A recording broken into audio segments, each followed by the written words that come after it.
All right, good morning, everybody. Thank you very much for being here. This is the squad announcement press conference for the World Cup qualifiers coming up June 7 and June 10 against the British Virgin Islands and Guatemala. We're joined with the head coach of the Reggae Boyz, Coach Steve McLaren.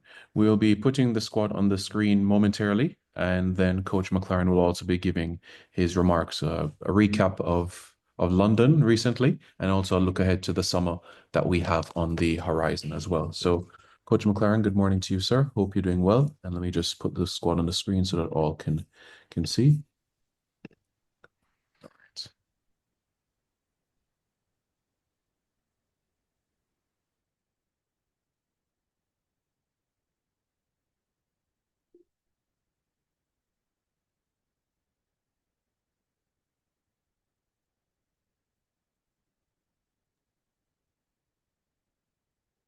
Okay, good morning, ladies, gentlemen.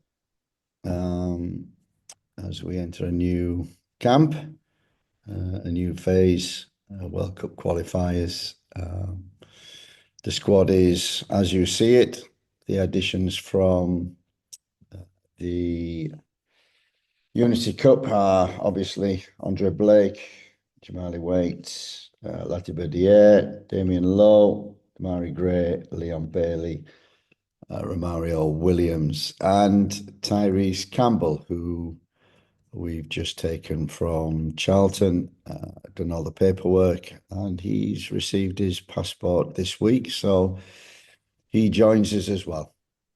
We want to build on the Unity Cup. It was a great experience. The players did very, very well.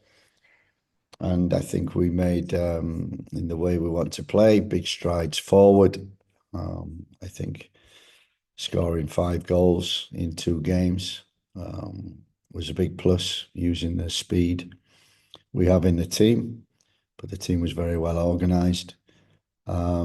Disappointing was obviously 4 goals in 2 games. But I got to say, from the beginning of the week to the end, the players were exemplary in their work.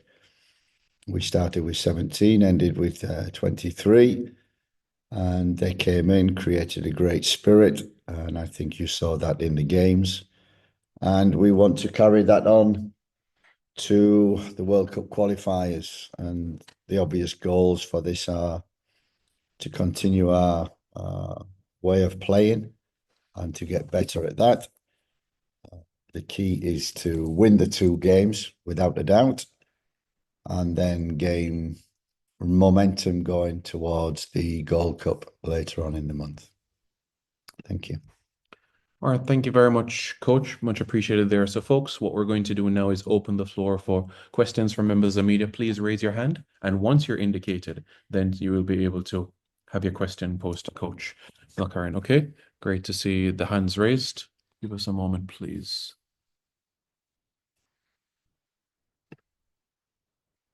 All right, let's start with Mark. Good morning, Mark. Go ahead. Good morning. Thank you, Simon. Thank you, Coach, for all that you have done and are doing for Jamaica's national team. We really appreciate it. Coach, from my perspective, it appears as if you are building a very competitive Jamaica's national team. Now, with the recent form of, John Russell, Isaac Aiden, with the other complement of midfielders that we have at our disposal, Coach, um, can you definitively say that with the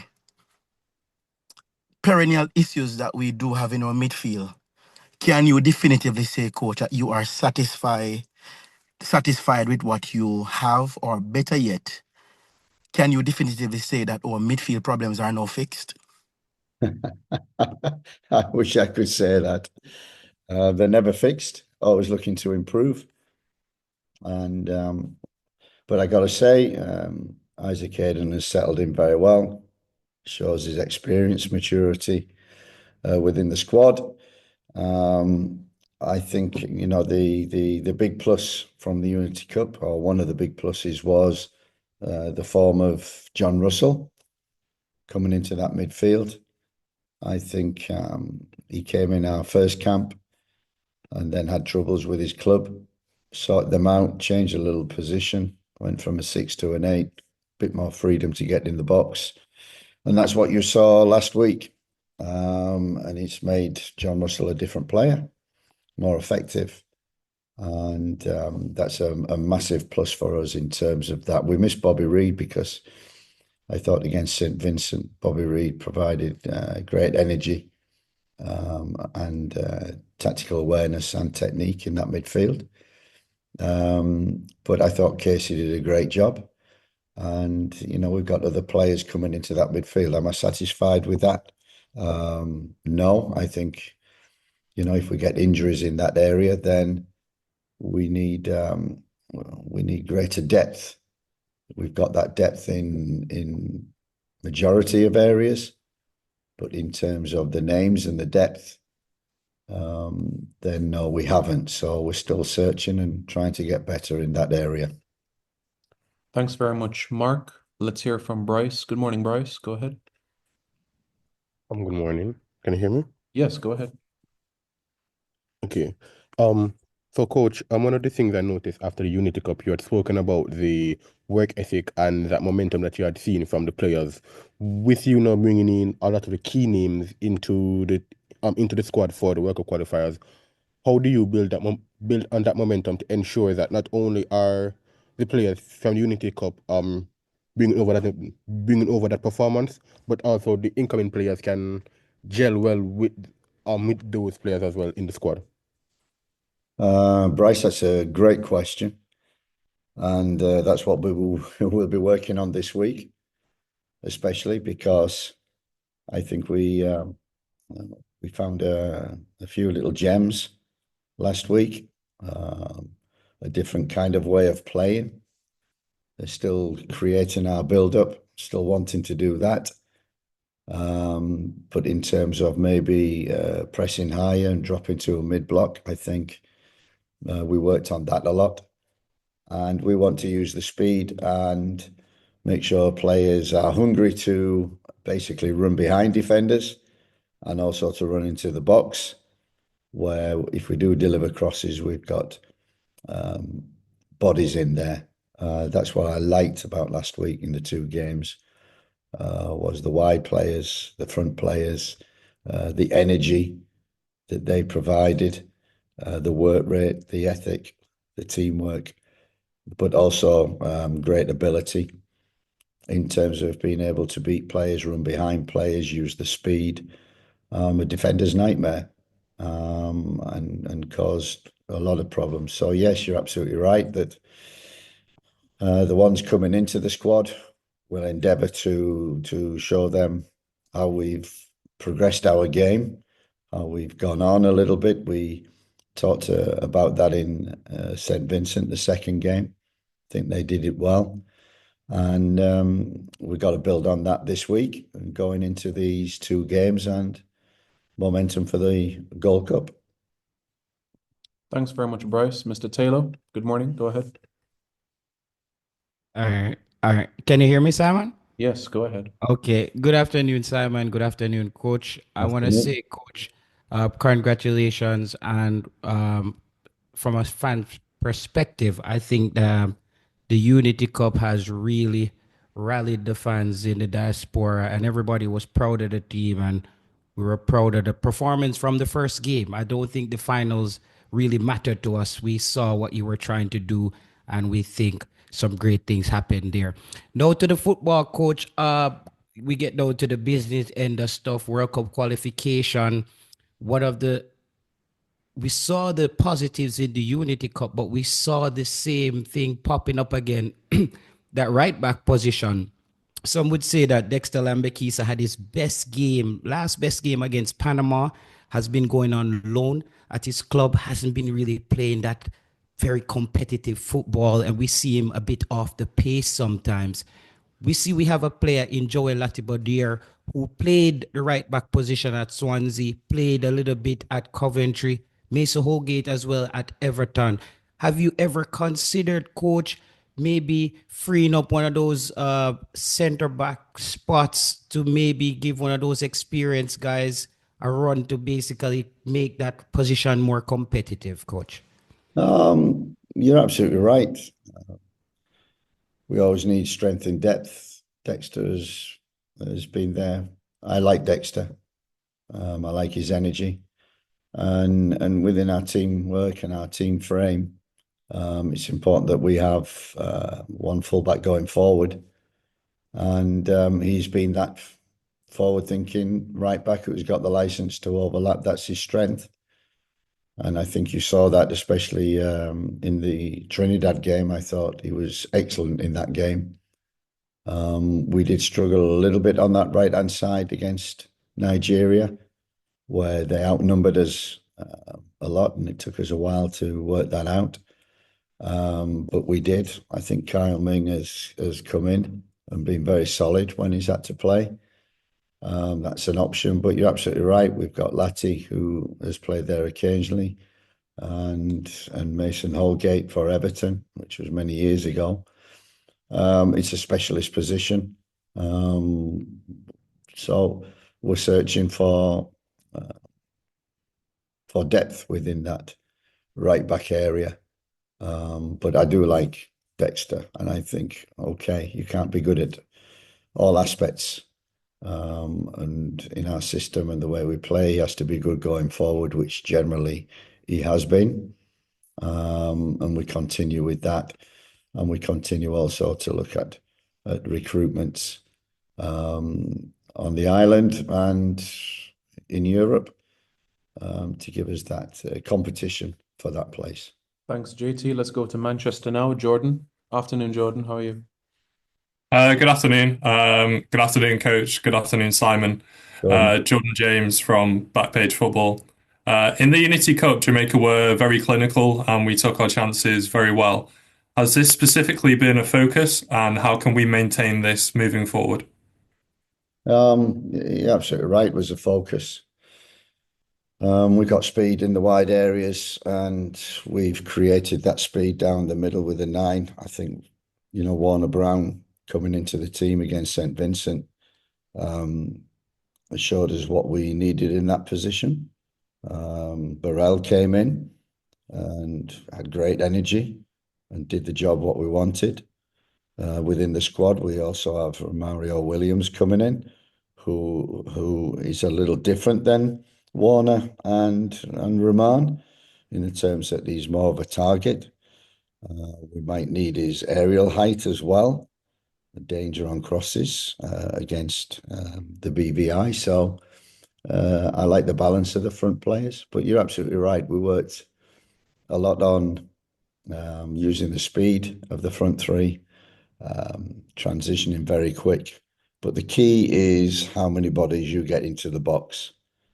And I think that's why we scored 5 goals. We were constantly, when we broke and put balls into the box, we constantly had a minimum of 3 players within there. And that's what we said. To score goals, you need bodies in the box. And we certainly got a lot more. So we need to build on that and make sure we never lose that and get better. Cheers, Jordan. Mr. Blake, good morning to you, sir. Go ahead. Good morning, Simon. Good morning, Coach. Good morning to the panel. It's like there's some leverage, some leeway, Coach, privately, but I want to do this publicly. I want to congratulate you, your technical staff, the support staff, the fans in England, everyone associated with the team and the performance at the Unity Cup.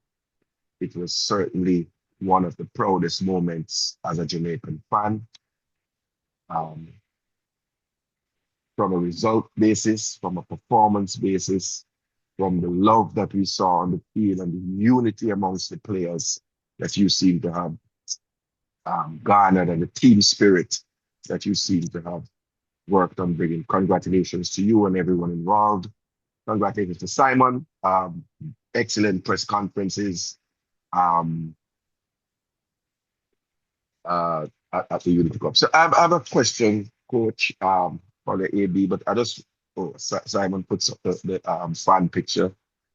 Gave us goosebumps. I think that's what I told you, coach, privately, but certainly gave us goosebumps here in Jamaica. But the question, coach, I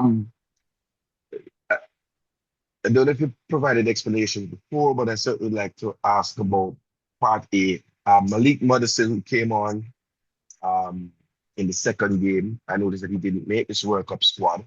What it is that you saw from his cameo performance that was missing, that didn't make him make this cut? And if you can speak to omission of Shamar Nicholson, who has been a regular in the team over a long time. And C would be the missing of Bobby Reed and Ethan Pinnock. Can you shed any light on that? And are you concerned about the senior players missing? Thank you, coach. Thank you. Thank you very much for the introduction, and thank you very much for the, what was that, 10 questions within there? Just three. I'll do to you what you did to Nigeria. Listen, yeah, it was Pinnock is not in this squad for personal reasons. Bobby Reed is injured at the present moment, having a scan in a couple of days, hopefully ups his training, wants to be involved in the Gold Cup. So we're leaving a space there for him for that. In terms of Mothersill, we've been watching him quite a while at Peterborough. We like him. He's very talented, very direct, which is what we're looking for. And he can play left side, 9, 10. So we like what in fact, he was going on holiday on the Thursday, and really he got all his papers through and his passport, and he wasn't available when I named the squad, but all of a sudden was available. So we just invited him in to train. And then we could put him on the bench because we had room. So really we just put him on the bench just for experience to train with us, be around us, sit on the bench. So it was a big plus that he actually got minutes and came on, and we trusted him to do that. So he was a big plus. Hasn't made this squad, but for the Gold Cup, I think we can name 26 players. So he's one of them on the list of standbys. We'd have no hesitation in bringing him back in. Tyrese Campbell we followed, and we've wanted him in this squad. So he more or less can take his place. So we've got competition in them areas, and good competition. In terms of Shamar, when I got this job, I thought Shamar, I love Shamar. We had Antonio and Shamar, and we had two good number 9s. We lost Antonio, and Shamar had an opportunity to play. And we've been following Shamar when he was in Russia. And what we see is, one of the things from the very beginning was the first 3 camps, we noticed how many players were actually not playing in their club teams. We're not playing club football. We're not playing week in, week out. And when we did come together, we could see a fall and a drop off in performances from players who weren't playing regular. So, we analysed that in the Christmas period after the 3 camps. And we said that, and to the players, that you've got to be playing in your club, you've got to be playing week in, week out, and you've got to improve in your fitness. So when you come, that you're not behind in any of that. And unfortunately, Shamar, he didn't play in Russia. He moved to Mexico. I think he played 2 games, and then was on the bench after that against St. Vincent. He played the first game, and I was, and he was, and I think the majority of people watching were disappointed with the performance. and you know, we spoke with Shamar and said that he has to play for his club. So since going back to Mexico, he didn't play.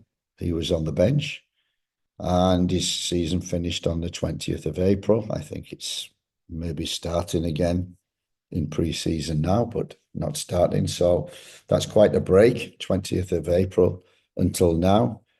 And you know, it's a long break. And we felt the condition of Shamar at this present time wasn't up. And we can't bring him in camp to get him fit. You have to be fit when you come in camp. And I think that was the main principle of our ruling, of our decisions. And that's what we felt with Shamar, that we didn't feel that coming he would be 100% fit. So it's up to Shamar. As I said from the beginning, I like Shamar. He's my kind of 9. He's big, strong, and can run in behind, can hold the ball up, and can score goals. And that's what he's got to start doing for his club. And without doubt, this is a big year. There's a big few months coming up. I know he's now working very hard and going back to Mexico and getting some form where he may be able to come back into the squad. But you know, I think what we saw from Warner Brown and what we saw from Burrell at the weekend was that energy that 9s must now produce. And it showed the difference in terms of our intensity with and without the ball. Thank you, Mr. Blake. Jason, please unmute. Go ahead. Thank you, Simon. Afternoon, coach. Afternoon, Simon. Just a question on the midfield. I saw in the Unity Cup, Isaac Hayden, I would say probably our only recognized 6 in the squad, played 180 minutes. I tracked him in his season at Portsmouth, and typically in the games, he would, you know, start the games and come off in the 75th minute. I'm just asking, you know, how confident are you in his durability over this summer? It's going to be a lot of games in his legs based on how I see you have picked the squad. And also, what is the contingency plan if we do have to, you know, spell some minutes for Isaac? That's what we're working on, a contingency plan. You're absolutely right. It was important to get a recognised 6. Talking to Hayden, he's a 6 and an 8 and a 10, so he can play all positions, but he's mature, so he plays 6 very disciplined and simply. And you're absolutely right. We need more depth there.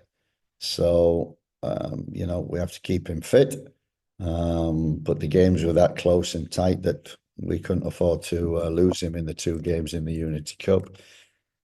So, yes, we have to make sure that we, 1, keep him fit, and 2, we're looking recruitment-wise and looking at others who can maybe play a 6 when he's not available.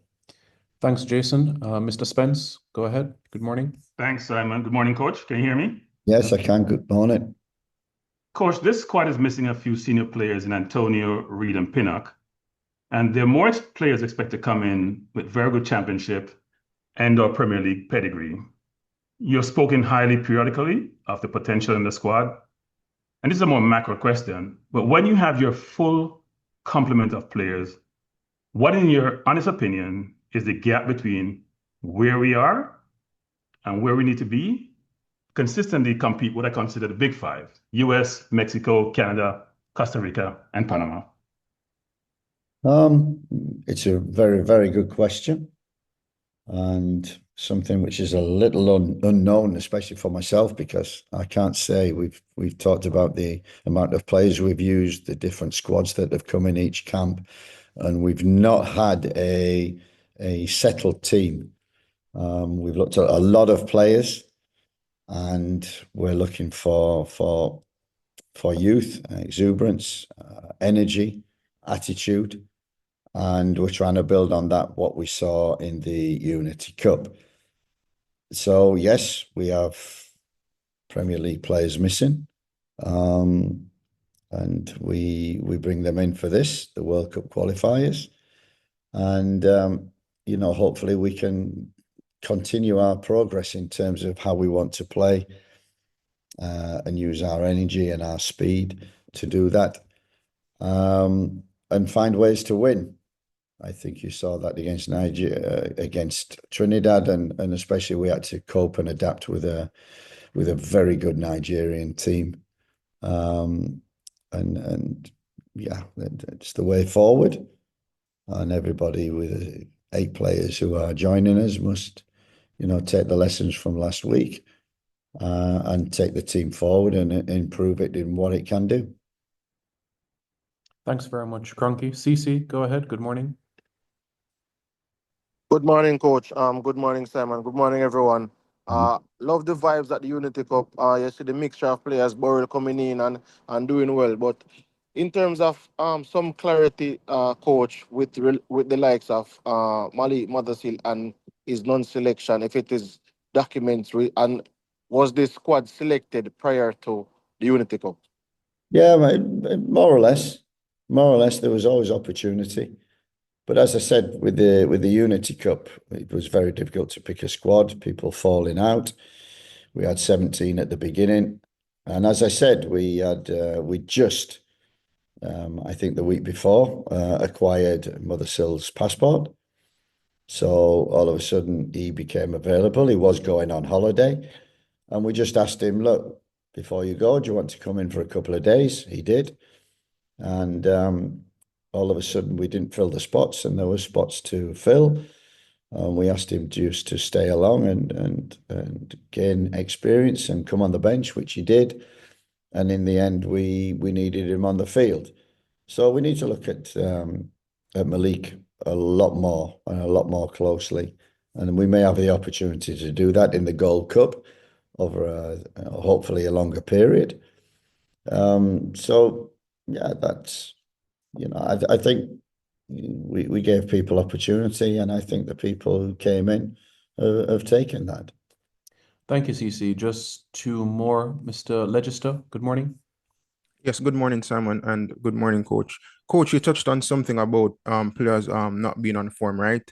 Now, after the Unity Cup, how are you going to balance the inclusion of standout fringe players from the Unity Cup with returning overseas professionals who are not on form for the World Cup qualifiers, such as Leon Bailey and Demarai Gray? Yeah, that's the job we have to do this week. It's the job we had to do last week because we had many 6 or 7 players who hadn't played for 3 weeks in the championship. We had JPL players who had played in a playoff final, 120 minutes and a penalty shootout, and jet lag coming over. And so the squad wasn't in very good condition when it came and when we all got together on the Sunday, Monday. So they did remarkable to do what they did, and we have to integrate these other players coming in whose seasons finished over a week ago, though that will be easier to do that. But let's not forget at the beginning of that week when we had all the problems with integrating players coming in, new players given an opportunity. We didn't have the likes of Warner Brown, which we wanted in the squad. We didn't have the likes of Dwayne Atkinson, who we wanted in the squad, until the very last day when they were brought in on the Thursday and the Friday. So last week was, if you'd have seen it off the field, it was a little bit of mayhem. But credit to the players who came together, joined in and created a great spirit. And that's what we expect this week when the likes of, Leon, Dimmy, Romario, Latti and Blakey and Jamali and Tyrese come into the squad. We want them to raise the bar. And that's what we said last week. And this is what we'll say this week. We have to raise the bar from a question earlier to get close to the US, Mexico and Canada. We definitely have to raise the bar a lot. Thank you. Lastly, Daniel Blake, you have the last question this morning. Go ahead. Hi, good morning, Coach and Simon. Coach, you spoke about Shamar not necessarily being in form and being in a competitive position, but just recently you spoke about the difficulty of not including Ravel because of the league that he plays in and so forth. He obviously then went into the Unity Cup team. Not saying that you can guarantee any player a spot in the squad, but because of his unique abilities and maybe a lack of that type of player in the pool, is he more important to the squad than probably expected? Who, Shamar or Ravel? Ravel, knowing that, he just a few weeks ago, it was, you saying that he was not playing in a very competitive league and that you weren't seeing a lot of him. So now that he has been included again, is his value to the squad more important than probably even you expected? Look, I know Ravel really well. Worked with him at Derby, so I know him really well, and I've always think he's been top person, and that's why we brought him in for the US. Unfortunately, it was only 2 or 3 days, but you could see his integration within the squad, and he was well liked. We did the same again with the Unity when really we did with Thursday, Friday coming up. We had 14, 15 players, and we reached out to Ravel and asked him if he wanted to come and help us. And of course, he was on the next flight over. I liked his attitude in training. He was good around the young players. He was good around the squad. He brought something different to us. And I've got no hesitation including him for the World Cup qualifiers because he came in and he improved the atmosphere, improved the quality of training, and improved the team. And against the BVI, who we may need a little bit more creativity, and that's something a little bit different and special. Ravel certainly got that. So, we're delighted with that. And I've told him in the future, and he's trying.